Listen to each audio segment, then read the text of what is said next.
Assalamualaikum warahmatullahi wabarakatuh. Selamat pagi, salam sejahtera bagi kita semua.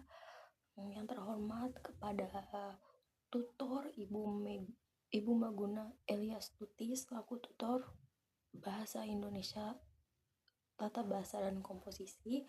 Izinkan saya di sini Alia Nurul Ardian Putri dengan NIM 04967101 untuk mempresentasikan materi inisiasi tentang kalimat untuk diskusi 1. Kalimat adalah satuan bahasa terkecil yang dapat berdiri sendiri dan memiliki arti lengkap baik lisan maupun tulisan. Kalimat dibagi menjadi beberapa kategori. Unsur dalam kalimat bisa dikategorikan berdasarkan satu, jenis kalimat. Jenis kalimat dibagi menjadi nomina atau kata benda, yang kedua verba, kata kerja, adjektiva, kata sifat, adverbia, kata keterangan, numeralia, kata bilangan. Sebagai contoh kalimat, Budi membaca buku. Budi diposisikan sebagai nomina, membaca adalah verba, dan buku sebagai nomina. Yang kedua, bahasa sebagai fungsi. Fungsi bahasa ada 5.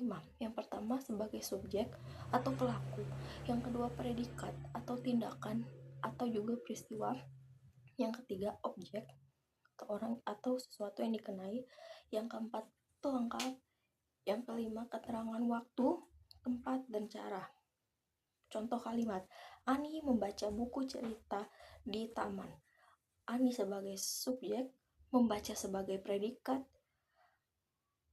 buku cerita sebagai objek, dan di taman sebagai keterangan tempat. Yang ketiga adalah peran semantis. Kalimat memiliki peran semantis. Yang pertama pelaku atau yang melakukan. Yang kedua sasaran atau yang dikenakan. Yang ketiga pengalam atau yang mengalami. Yang keempat beruntung atau yang diuntungkan dan dirugikan.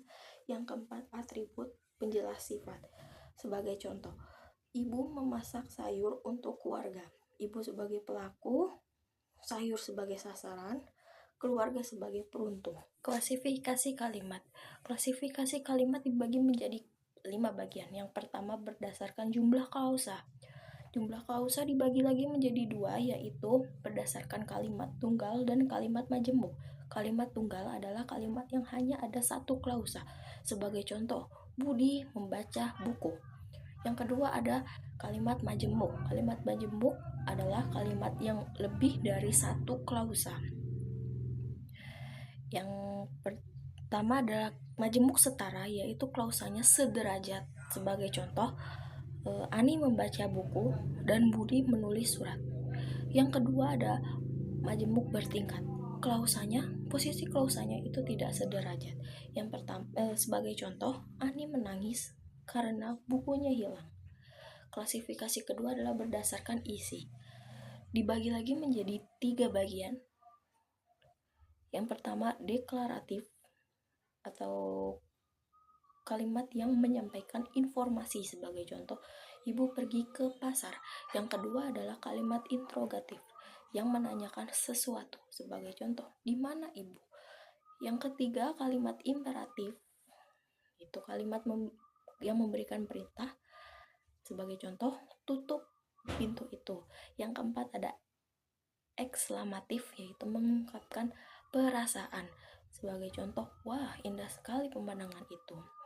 Yang ketiga, bagian ketiga dari klasifikasi kalimat yaitu adalah berdasarkan kelengkapan unsur.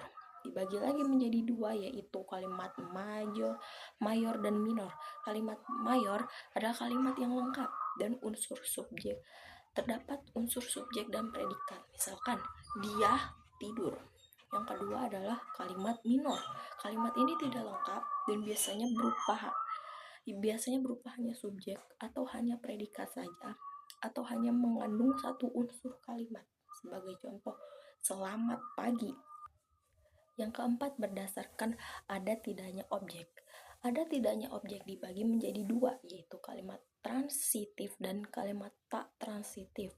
Kalimat transitif itu memerlukan objek. Misalkan, dia membaca buku. Buku adalah objek dari kalimat tersebut. Yang kedua adalah tak transitif. tidak memerlukan objek. Misalkan dia tidur. Yang kelima, berdasarkan susunan subjek, subjek, predikat. Dibagi lagi menjadi dua, yaitu versi susunannya mengikuti pola SPOK. Yang kedua adalah inversi, yang hanya ada yang predikatnya ada di depan subjek. Kalimat versi sebagai contoh, ada seseorang di taman.